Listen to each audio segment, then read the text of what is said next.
Aleluia. Vamos mergulhar na palavra, amém?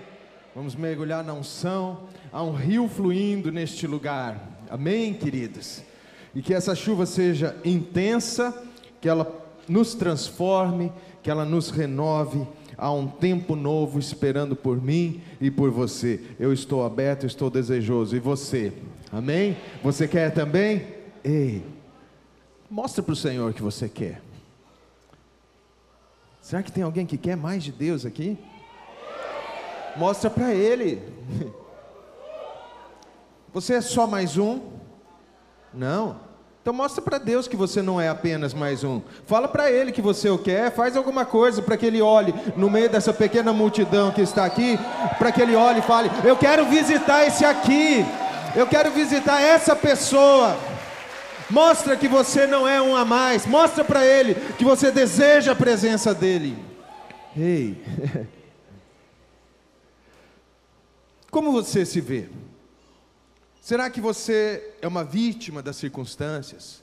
Um refém daquilo que te acontece? Será que você acha que os acontecimentos que te pressionam, não sei você, mas tem acontecimentos que me pressionam.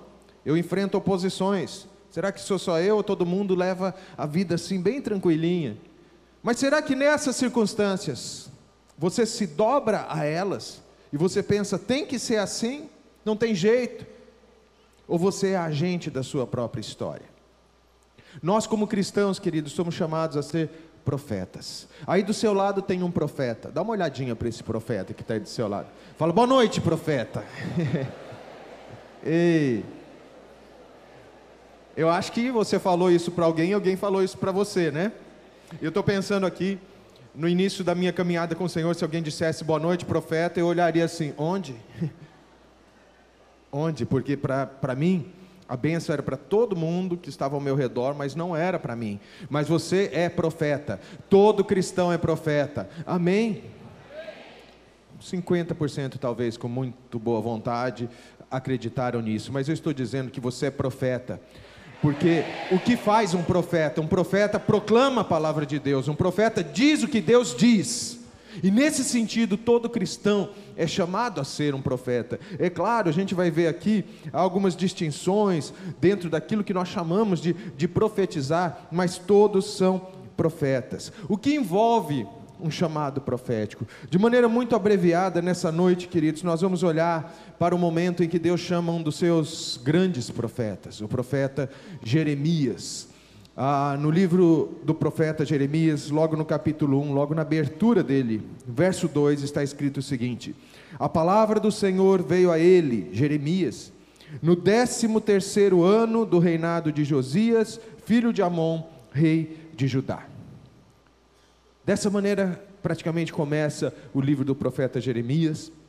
Na sequência, há um detalhamento aí do chamado dele, e depois seguem-se as profecias, alguns acontecimentos importantes na história de Israel e na vida do próprio profeta. Tantas situações em que o Senhor o colocou para que ele fosse um sinal profético para a sua geração. Mas nesse verso que nós lemos, há uma referência de tempo. Quantos estavam aqui na semana passada, aqui no campus? Levanta a sua mão. Você sabe que o pastor Danilo, você deve estar lembrado, ele falou do chamado de um outro profeta, do profeta Isaías. E também ali havia uma referência de tempo. Lembra-se, o texto começava dizendo, Isaías 6, no ano em que morreu o rei Uzias. E eu me lembro do pastor Danilo ter falado que muitas vezes isso não é, na Bíblia, meramente uma referência cronológica, mas a indicação de algo mais profundo. Aqui também, na história do profeta Jeremias, o momento do chamado dele, mais do que uma referência cronológica, o 13º ano do reinado de Josias, filho de Amon, rei de Judá. Isso é muito mais do que uma possibilidade de você se localizar em que momento, em que ano o profeta Jeremias foi chamado. O que estava acontecendo no momento do chamado do profeta? Talvez você entenda isso como algo interessante, como informação adicional, mas não é mais do que isso, porque há um paralelo muito grande entre o momento do chamado daquele profeta e o momento que nós estamos vivendo. Josias tinha antepassados, o rei Josias. Estávamos no 13º ano do reinado dele, quando Jeremias foi chamado. Esse rei tinha antepassados muito ruins. Seu pai foi um péssimo rei, seu avô talvez tenha sido ainda pior, Manassés. Sim, dois péssimos reis que desviaram o coração do povo de Israel, que instituíram culto a divindades pagãs, nos quais as pessoas ofereciam crianças, ofereciam seus filhos, sacrificavam seus filhos a demônios, a Moloque e a tantos outros deuses pagãos. Mas com Josias foi diferente. E eu quero dizer aqui, só de passagem, não é o teor da nossa pregação, você pode ter uma história diferente. Se você se vê como vítima, mas não tem jeito, eu fui criado de tal maneira, a minha herança natural não é boa, eu quero dizer que em Cristo há uma nova herança para você, você é chamado para ser profeta, você é chamado para caminhar no projeto que Deus tem para você, e não naquilo que as circunstâncias ditam. Josias tinha tudo para seguir a tradição do seu pai, do seu avô, dos reis ruins de Israel, mas ele tomou uma decisão diferente. O segundo livro de Crônicas, capítulo 34, no verso 3, traz algo interessante sobre o rei Josias. No 8º ano do seu reinado, do reinado de Josias, sendo ainda bem jovem, ele começou a buscar o Deus de Davi, seu predecessor. No 12º ano, começou a purificar Judá e Jerusalém dos altares idólatras, dos postes sagrados, das imagens esculpidas e dos ídolos de metal. Como eu disse, ele vinha na sequência de 2 reinados péssimos, Manassés e Amon, seu avô e o seu pai. Mas ele, no 8º ano do seu reinado, praticamente um adolescente, porque ele começou a reinar, logicamente, com a ajuda dos ministros, dos seus assessores, mas ele começou a reinar ainda criança, e aqui adolescente, saindo da adolescência, ele começa a buscar o Deus de Davi. Nessa versão traz seu predecessor, em algumas versões mais antigas, começou a buscar o Deus de Davi, seu pai, porque para ele, a referência não era o seu pai, seu predecessor imediato, seu pai, seu avô, não, ele buscou um referencial melhor, o grande rei Davi, e buscou andar no caminho de Davi. Ele não se viu refém de uma circunstância ruim, e aí no 12º ano, o que ele faz? Ele começa a purificar a nação, exterminar, acabar com aqueles cultos idólatras, com aqueles cultos que afrontavam a vontade de Deus. Por que eu estou dando esse pano de fundo? Porque no chamado de Jeremias diz, no 13º ano do reinado de Josias. E aqui nós estamos falando do 12º ano do reinado de Josias. Algo estava acontecendo na nação. E se você observar em alguns estudos, se você buscar isso, você vai ver que o reinado de Josias, de certa forma, foi um período de avivamento para a nação.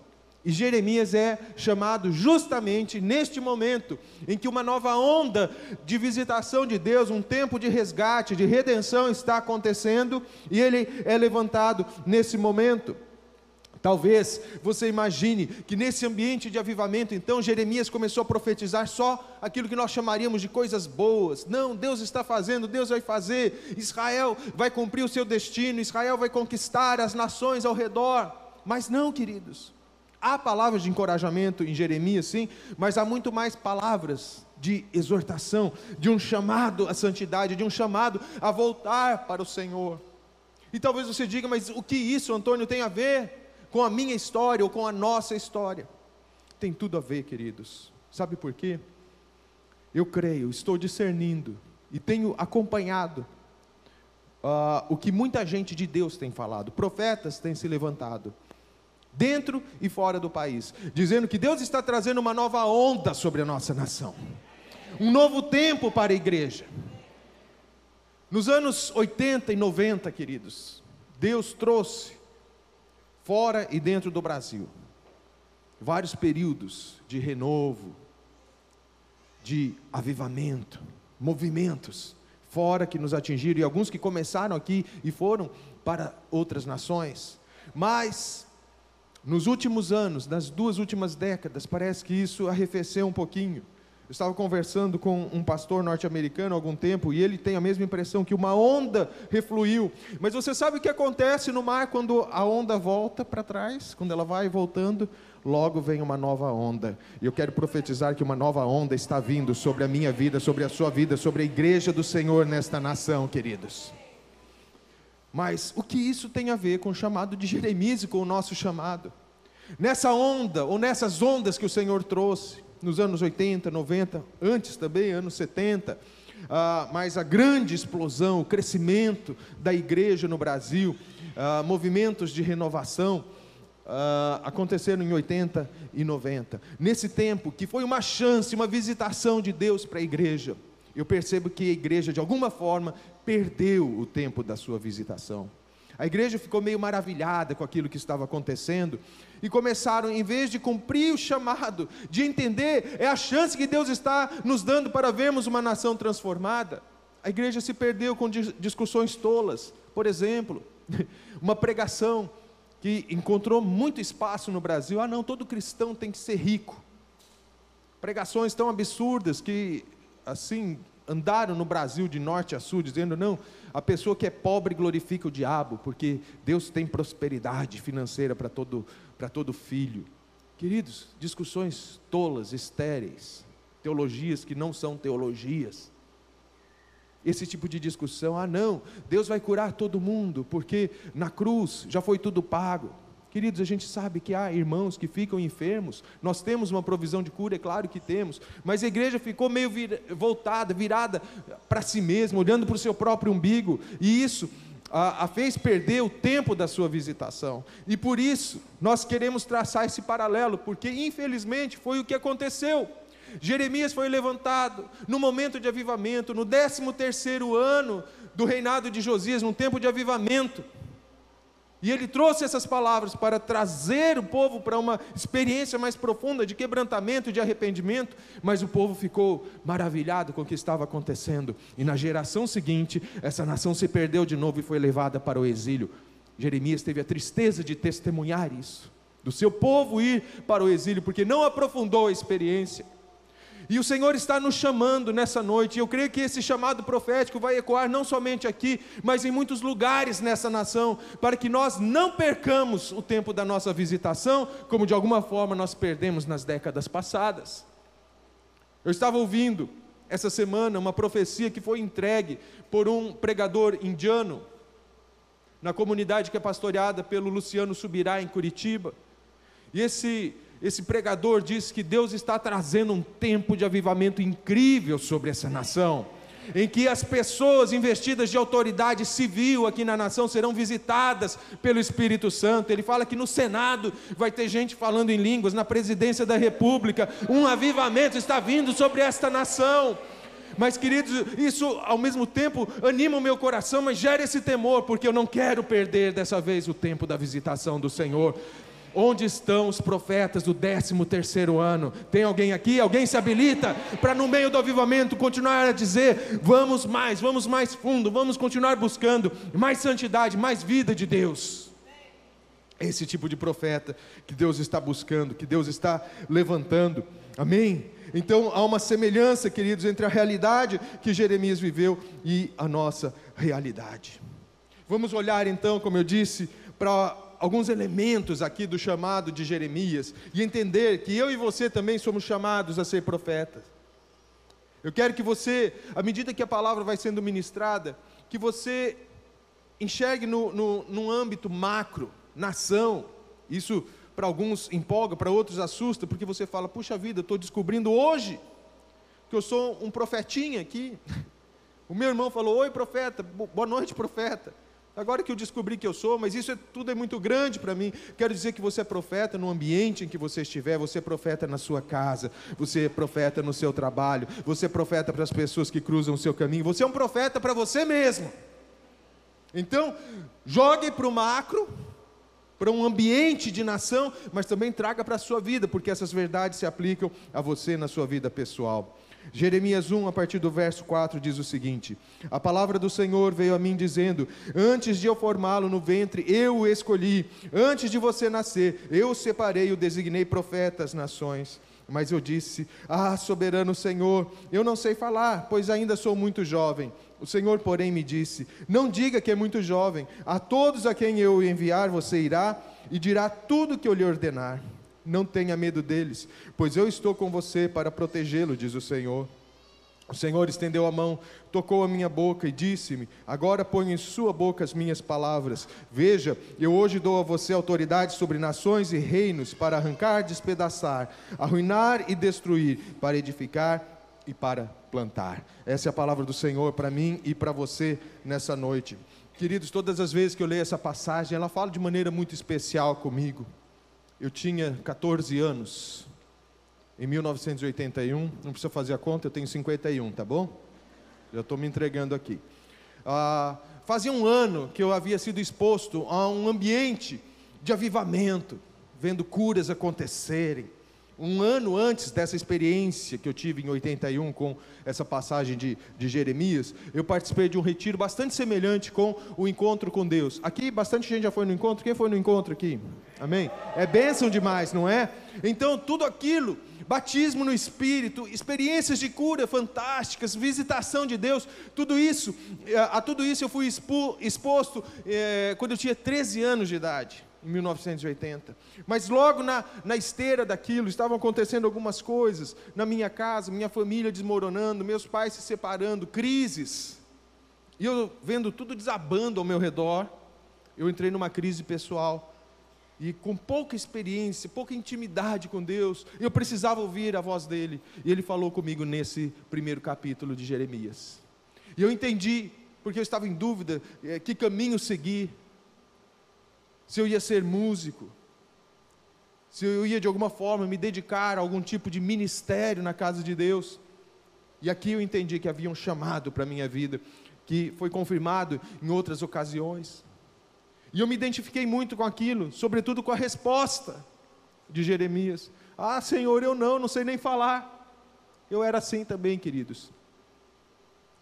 E confesso para você que com o receio que eu tinha, e com as limitações que eu tinha, eu nem prestei muita atenção na resposta de Deus.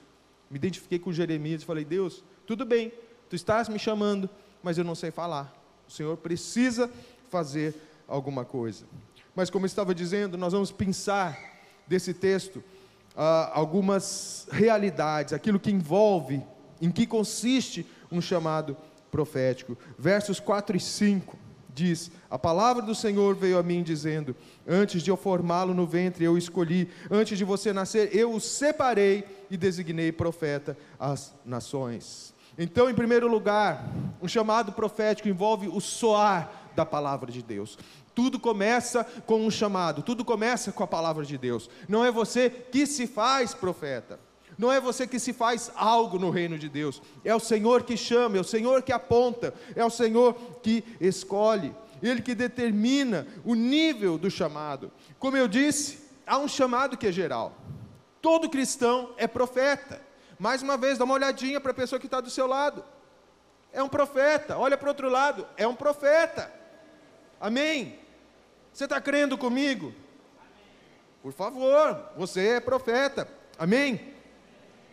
Mas de que maneira a gente cumpre o chamado profético? Há um ministério que eu vou dizer que é especificamente profético, como é o meu chamado. Eu fui chamado para ocupar um púlpito, para pregar a palavra, para viver da pregação do evangelho, do anúncio da palavra, do discipulado, de discipular, de formar pessoas. Então, chamado eminentemente profético. Também existe a profecia como parte do chamado. Um evangelista profeta, por exemplo. O pessoal da intercessão está aqui ou está em alguma sala? Tem alguém da intercessão espalhado aí? Estão por aí, né? E tem os que não estão agindo, atuando nessa noite, mas estão aí sentados. Quem é do ministério da intercessão? Levanta a mão. Amém. Você é profeta, você é um intercessor profeta. Amém? Você é. A profecia faz parte do ministério de intercessão. O pessoal que trabalha na área social, sentados à mesa do rei, comunidade terapêutica, eles estão sendo profetas no lugar em que eles estão.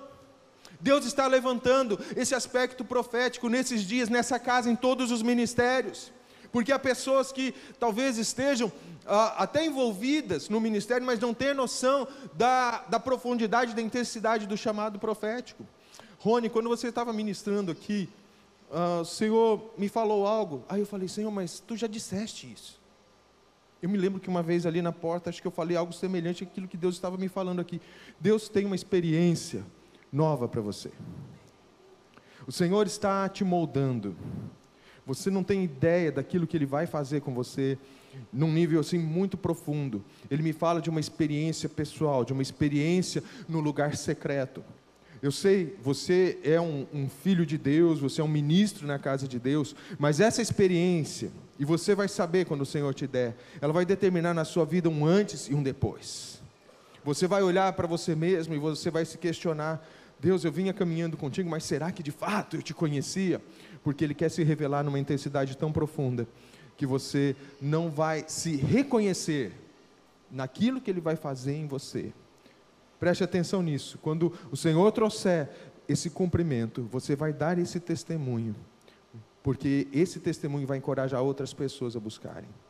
Um músico, um adorador, profeta. O Senhor está acrescentando essa característica ao seu chamado. Então, queridos, o Senhor levanta no ministério em que nós estamos, naquilo que a gente se envolve, um aspecto profético também. Mas nós podemos dizer que a profecia tem que estar presente no dia a dia, em qualquer circunstância. Porque se profetizar é falar o que Deus fala, você deve falar o que Deus fala em todo o tempo. Aqui, tem gente que trabalha em escritório, auxiliares de escritório, profetas, advogados, profetas, médicos, profetas, professores, profetas. Como nós precisamos de professores, profetas. Gente que fala a palavra de Deus num tempo em que quase tudo é permitido, desde que se alinhe a uma agenda que vai contra o reino de Deus. O professor só não pode falar daquilo que é reto, daquilo que é correto. Mas Deus está levantando professores, profetas nesse tempo, que vão prevalecer nessa geração. Você vai brilhar onde você estiver, porque você, professor, é o referencial que os alunos buscam, e eles vão poder olhar para você e vão dizer: vale a pena seguir esse Jesus que o meu professor segue. Amém? Enfim, a profecia no dia a dia. Agora, o que nós vemos aqui também, que Deus separa. Ele diz que Ele separou, Ele escolheu Jeremias. E separar, queridos, literalmente significa santificar. Você é um santo em Cristo Jesus. 20%. Você é um santo em Cristo Jesus, porque você foi separado. Ele tomou você do uso comum. Você não é mais um. Você é alguém específico, especial nas mãos de Deus. Ele apontou para você, Ele te chamou. E se você está aqui nessa noite, é porque de alguma forma você disse sim. E você tem o selo do Espírito Santo na sua vida. Isso te torna santo. Talvez você olhe para o seu proceder e você diga: mas Antônio, eu não sou tão santo assim. Aos olhos de Deus, você já foi santificado. O que falta para você talvez seja caminhar de acordo com aquilo que você é. Você precisa começar a se enxergar como alguém que foi escolhido, separado por Deus, para caminhar naquilo que Ele propôs para você. Amém? Deus também, além de separar, Ele comissiona, Ele designa. Ele diz de que maneira vai se cumprir o chamado. Isso envolve a extensão do chamado.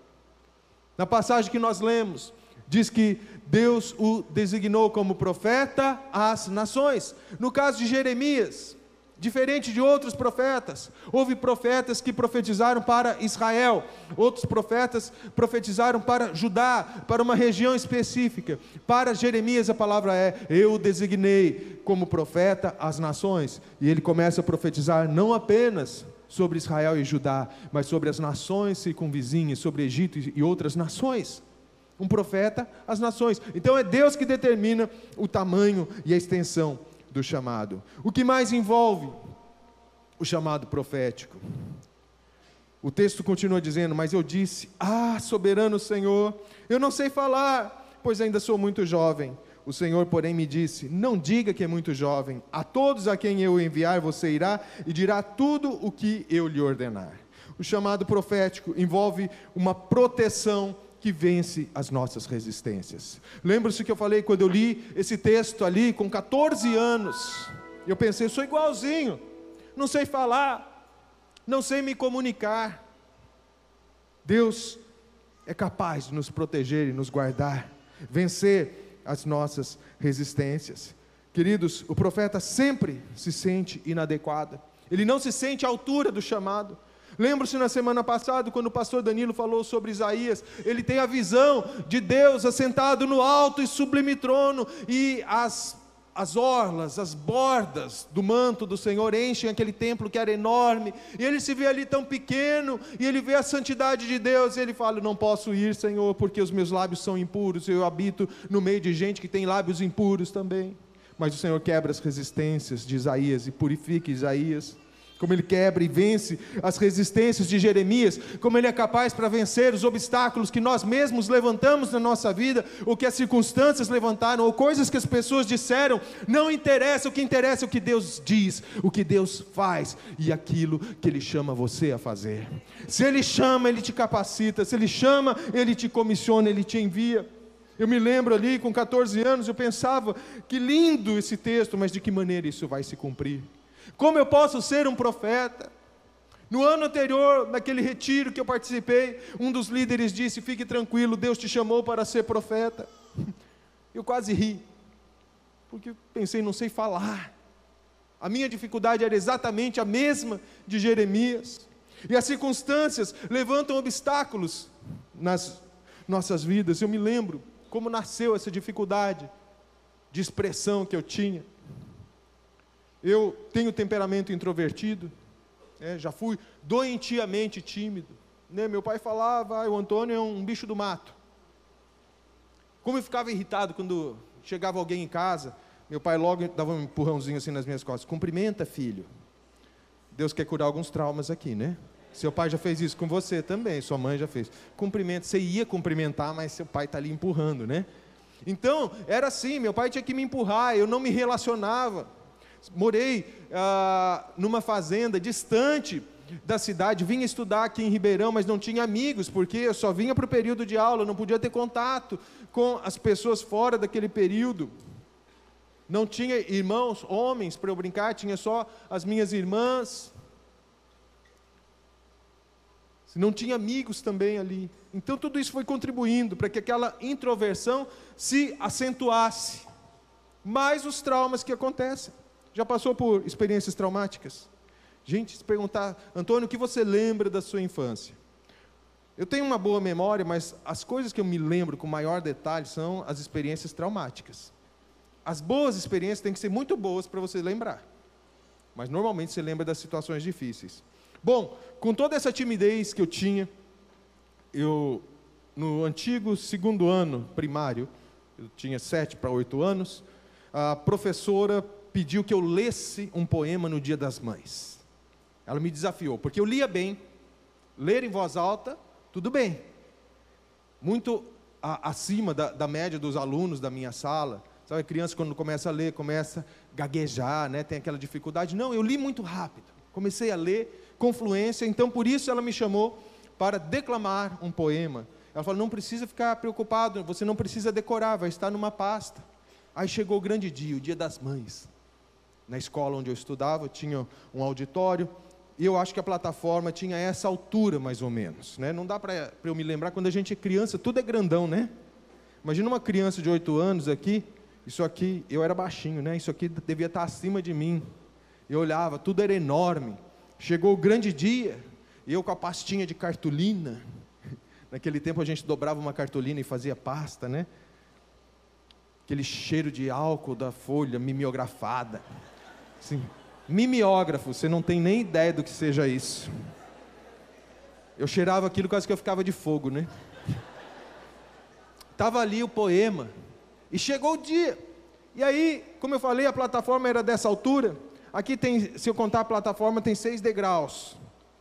Mas quando a gente é criança, tudo é enorme, né? Parecia a escadaria da Penha no Rio de Janeiro, que eu tinha que subir. E aqueles que me conhecem mais de perto, literalmente de perto, que se aproximam, sabem que eu tenho uma particularidade física. Além de baixinho, eu piso 10 para as 2. Sabe quando o relógio está marcando 10 para as 2? Eu piso assim, com o pé aberto. Eu fui subir aquela escada, e o auditório ali estava decorado, tinha vasos. E de repente, um vaso cruzou meu caminho. Você ri, hoje eu consigo rir com você. Eu lembro da cor das flores. Eram palmas lindas assim, cor champanhe, salmão. Para mim era enorme, era da minha altura a flor, né? E um vaso com palmas teria o que de água? 1 litro, 2 litros no máximo. Mas por causa do meu pé 10 para as 2, eu chutei o vaso. Devia ter algumas flores ali. Eu me senti mergulhando nos jardins de Olambra, a cidade das flores.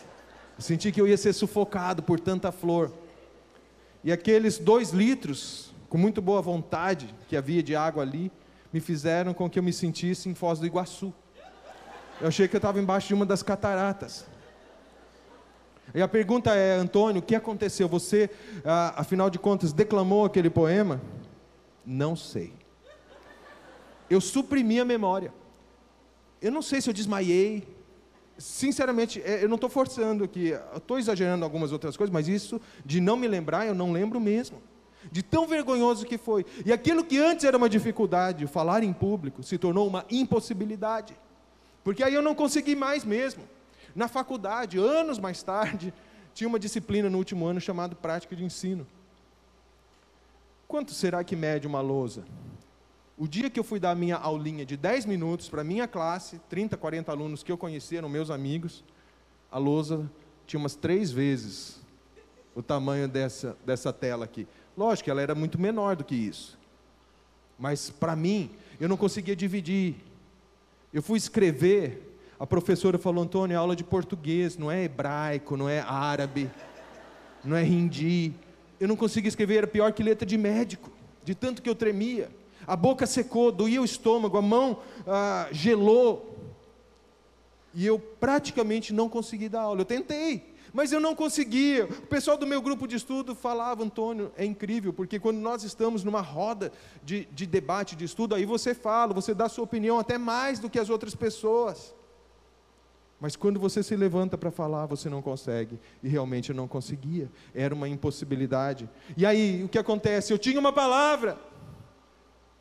Deus tinha me chamado com 13, 14 anos, e depois essa palavra foi se repetindo, sendo reforçada em minha vida. Você vai ser profeta, você tem um ministério profético.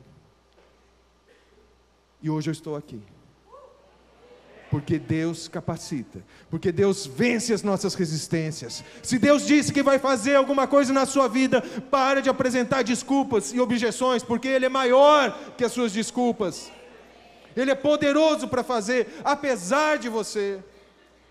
Deus está te chamando, Deus está trazendo algo que não deve ser questionado, mas obedecido.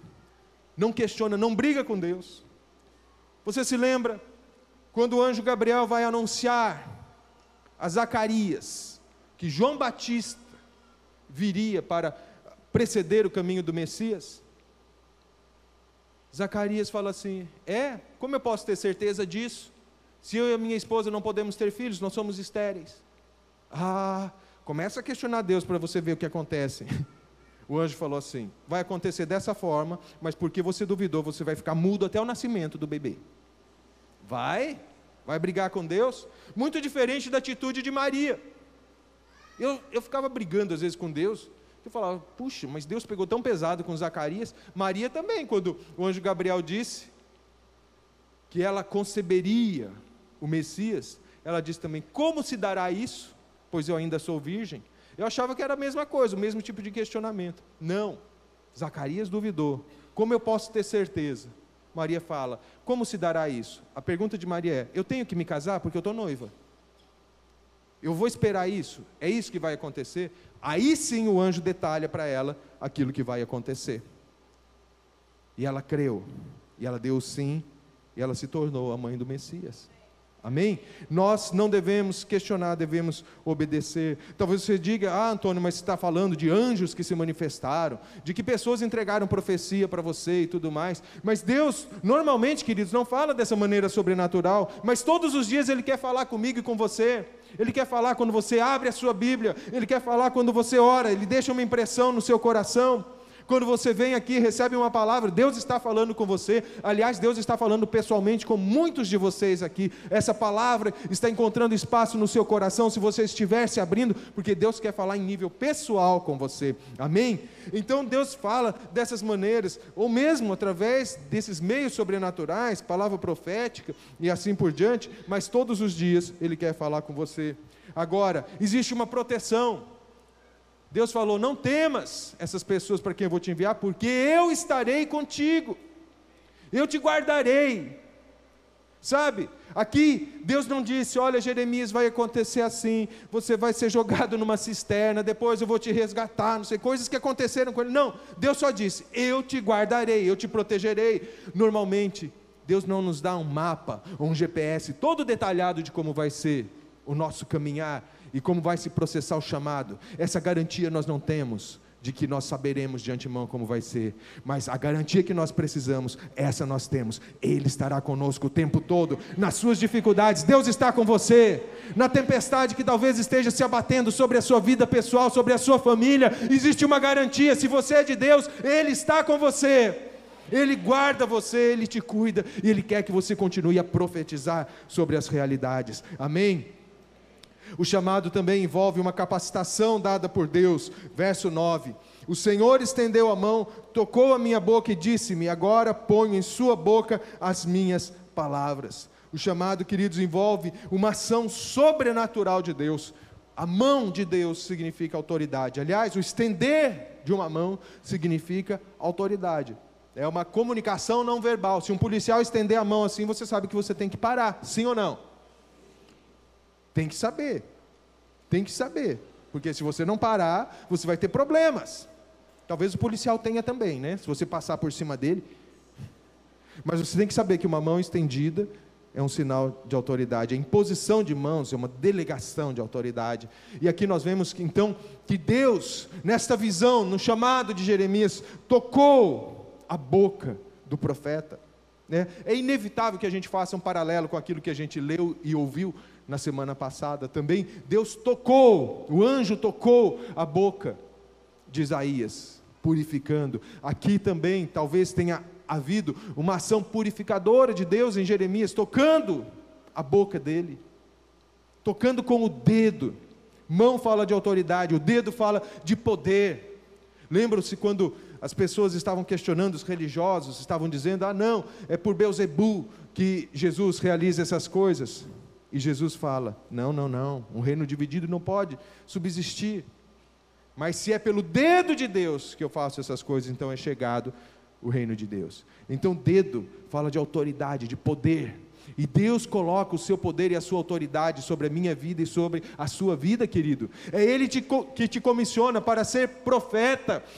Eu quero que você receba isso no seu espírito, querido. Você é um profeta, e um profeta é aquele que proclama a palavra de Deus sobre as circunstâncias. Isso faz com que você deixe de ser vítima, e você passe a ser um agente, aquele que vai atuar nisso. Amém? Diga assim: a mão de Deus está sobre mim. A partir daquele momento, então, já não são as palavras de Jeremias, é a palavra do Senhor. As minhas palavras eu colocarei na sua boca. Quando as resistências são vencidas, nós podemos estar livres nas mãos do Senhor. Sabemos que Ele cuidará do cumprimento da sua palavra. Se Deus disse, querido, mais uma vez eu quero dizer, se entregue à ação dessa palavra que está te curando, te libertando, te levantando. Você está sendo nessa noite levantado como um profeta. Amém? Finalmente, queridos, o chamado profético envolve palavras tanto de juízo como de esperança.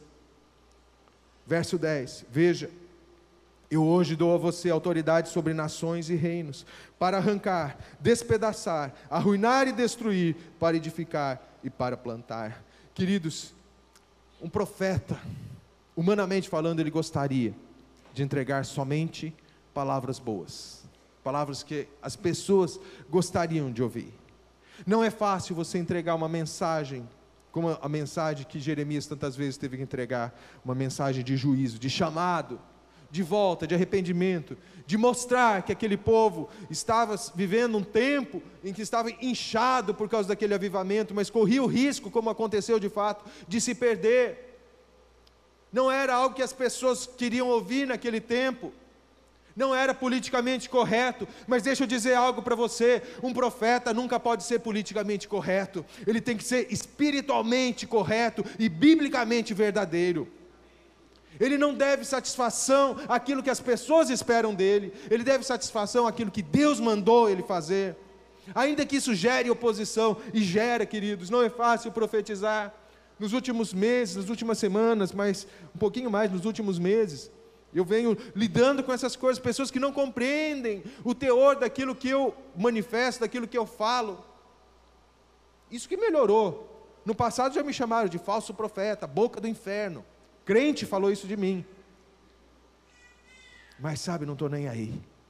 Porque não me interessa o que as pessoas vão falar, interessa o que Deus vai falar. Aquilo que Ele me chamou a fazer.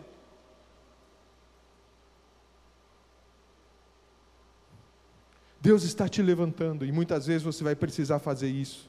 Mas Antônio, o que é isso? Arrancar, despedaçar. Um profeta tem que ser radical. A palavra não pode ser negociada. A palavra não pode ser mudada. Se Deus mandou você dizer, você tem que dizer. O que significa isso? Traga para o nível pessoal. Arrancar. Tem coisas que estão no seu coração e não devem estar. Não trata com carinho dessas coisas, não. Arranca. E muitas vezes não vai adiantar apenas arrancar, porque coisa ruim é horrível, gente. Não sei quantos de vocês cresceram como eu em algum ambiente rural, ou mexeram com planta. Tenta tirar, arrancar mesmo, uma erva daninha. Você consegue, é fácil, ela é pequenininha normalmente. Mas deixa ela no solo. Aquela raiz, de alguma forma, vai dar um jeito de voltar. Você tem que despedaçar, você tem que acabar com aquilo. E aqui traz para o nível pessoal: pecado não pode ser embalado, acalentado, não. Tem que arrancar, tem que despedaçar. Você tem que fazer violência contra você mesmo. Na vida das pessoas, você tem que mostrar, isso tem que ser arrancado. Vamos partir do nível pessoal, para as pessoas que você profetiza. Para a igreja, tem coisa que tem que ser arrancada da igreja. Na vida das pessoas, despedaçada, na cidade, na nação. E nós temos que estar atentos a isso, porque nós corremos o risco, tanto em nível pessoal, familiar, cidade, nação, de achar: oba, um novo avivamento está vindo. E está de verdade, queridos, está vindo mesmo. Mas nós não podemos achar que porque estamos vivendo um tempo de avivamento está tudo bem. Não, nós temos que continuar buscando o radicalismo da palavra de Deus. Não dar descanso à nossa alma enquanto não vimos toda a vontade de Deus se cumprir.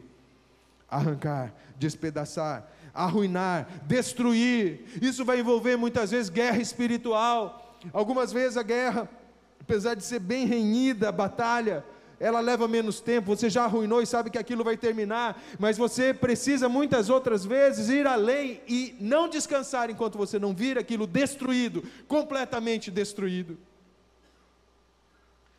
Há uma passagem no Velho Testamento em que Eliseu foi até um rei de Israel, Jeoás, e disse: Deus quer te entregar os sírios, quer que você vença. Faz um ato profético, pega essa flecha e manda no chão. Ele, 1, 2, 3, só. Frouxo, fraco. Ah, será? Com má vontade ele fez aquilo. Aí o profeta disse: se você tivesse ido além, você teria destruído o seu inimigo. Agora você vai vencer 3 vezes, mas ele vai permanecer ali.